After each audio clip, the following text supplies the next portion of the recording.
Alright, welcome back to Super Sentai Review episode 306. We're here episodes 7 through 10 of Go Busters. 7 pretty much is put this, where the whole episode is focused on a mechanic. It's basically kind of focused on a mechanic who works for the Go Busters. Mostly put, he is the mechanic for Ace, Red Buster Zord. We see him in the cockpit with Nick. Yes, the character's name is Nick, like me. Even spelled the same. Yeah. So, he's tuning him up, but apparently he didn't do a proper check of the Amatron, so the thing gets damaged, and it takes time to get fixed. He does apologize for it, and Nick stands up for him, the fact that he should not be fired for what he did. Yeah, he made a mistake, but he's willing to fix it. Though he does accidentally, he basically kind of worships, Red Buster, who's a bit of a jerk to him. Yeah, this is one thing I don't like about Red Buster. He's a bit of a jerk at times. One thing I at least appreciate these episodes, at least only one time he freezes up. It's like basically that was a crux for him. But by the way, he freezes up, and we're seeing a rooster, which is probably their chicken, on a weather vane, and he freezes up when he sees it. And he gets unfrozen when he gets destroyed by Blue Buster. So he fixes the thing just in time because the evil Megas were coming. Yep.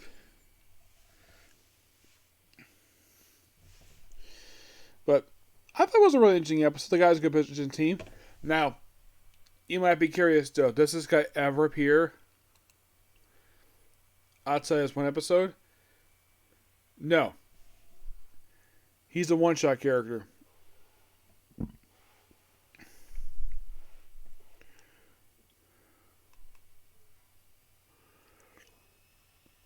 But it is a very interesting episode, this one is. Mm-hmm.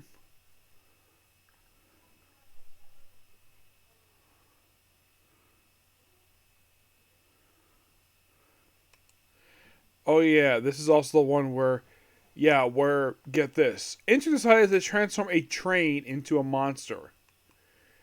And this is the one with the chicken thing. Yeah, seriously. So 8 pretty much is an episode that gets followed up a little bit in episode 10. Where, okay, so the Go Busters are sent to this another facility associated with them, which is basically housing. Now, apparently Inter found out this place, though it's revealed that the reason I found this place was because he basically was sold information from this in exchange to get the blueprints from an employee of the place. And thinking, that's the reason why? Okay, at least explain the reason why. So, yeah, he breaks in and it's like our base again. Base siege is one. Even though we just had one just in episode 6. But this time, basically, it's a side base, not the main one. And at least you'll have going into the main meeting room of the Go Busters. So, he sold the thing for money. So apparently Inter had bought a lot of cash on him. So he downloaded this particular copy of New Buster Blueprints, and his monster tried to download it, but the thing is destroyed by, of course, Riju. Yes, and the guy who downloaded these things, he was a traitor, is in fact his old schoolmate from high school. Oh, by the way, they're reviewing the episode, I believe it was 9, I think it was 9 or 10, I think it was 8 or 9 this one, where they reveal that what Riju's age is. Riju's a Blue Buster. Now, they do reference the fact that Yoko was 3 at the time, 13 years prior to the series. Kamaru, the Red Buster, he was 7, while in the case of Riju, he was 15 at the time. He was in high school. So that means as of currently, he is 28. Which means of the main 3, he is the eldest one out of all 3, despite the fact Red Buster's leading the team. And here's the thing. Does he question the orders of Red Buster? No. Does he have a problem with the fact that a guy younger than him by at least 8 years, he's taking orders from him? No. he has no problem with it because he realizes how gifted he is. So like he basically he's more there as someone to keep in line, keep those two in line. That's most of what he's there for. Oh yeah, and it's revealed that the friend, oh yeah, he worked on it. Turns out he's just a lackey. He didn't do much anything with it at all. The fact that the people who run this installation don't treat him properly, and the fact the engineering thing was actually Riju's dream, not his, but him doing it anyways. So, though it does play a minor role in the very next episode with this one, with the whole stolen blueprints thing. But it's a very good character piece for Ryuju. In episode 9, it's Yoko episode. Yeah. Where her and Lettuce basically have a fight over Lettuce calling her stupid and not doing her basically schoolwork properly. Because, she's in high school. Yep. As to be the youngest member of the team, she's still technically in high school. And the arguments at the beginning of the episode and at the end of the episode. So I think he briefly gets captured by two guys disguised as bellboys. Who think, oh, he's like going upstairs. Nope, basically kidnaps them for 2,000 tons. And they do exchanging for this information. Well, kind of. And they have become this elaborate scheme to bring it back.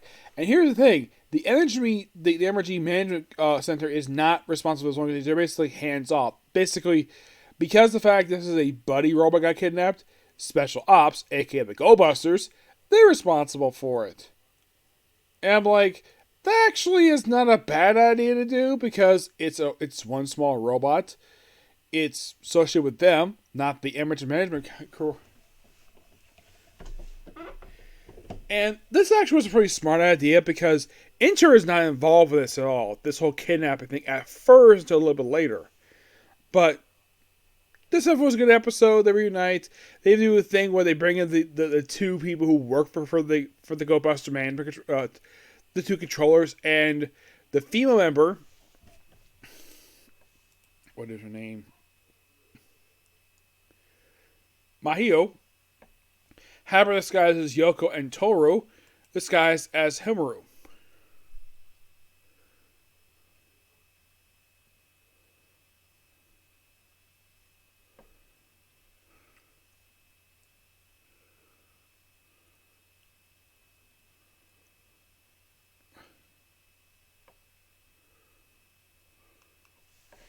Which I thought was quite interesting, this one. Besides, of course, this is no one thing of just being in the background. Funny enough, in the case of episode 9, this episode was never adapted to Beast Morphers. Don't know why, though. This would be interesting to do, but nope, they chose not to do this one. Is it the only episode? I don't know. It's the first one I come across. But in the case of episode 10, this is where Rika comes back. Yeah, first time since episode 1 this girl's been seen. Yes, and she's not appearing again for 10 episodes. Not 9 this time, frickin' 10. By the way, she only appears in 6 episodes. 6. She has some resemblance she had from the first episode, but at least she cools off by the end of the episode.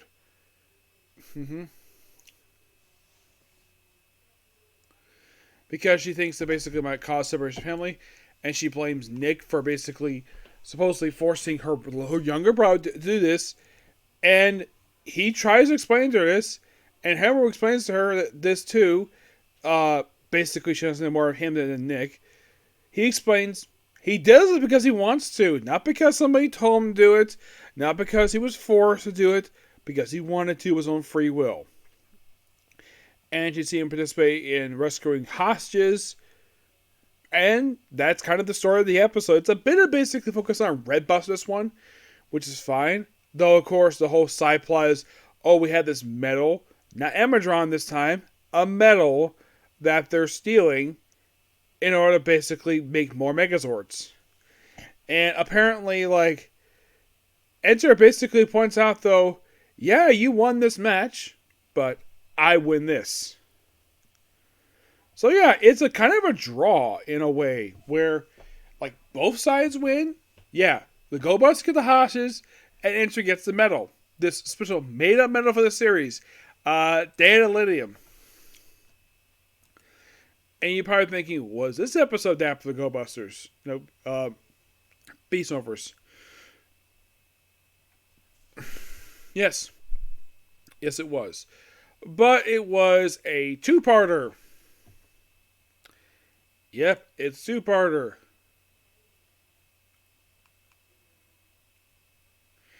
Yeah, Guerrilla Art and Rerun History. So basically, they adapted, basically a debut of Dragon Lloyd. His debut and his death.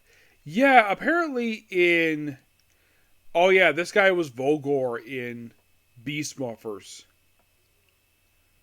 Yep. Yeah, this one guy appears for this one episode, and he appears for 3 episodes. He appears in 4 episodes.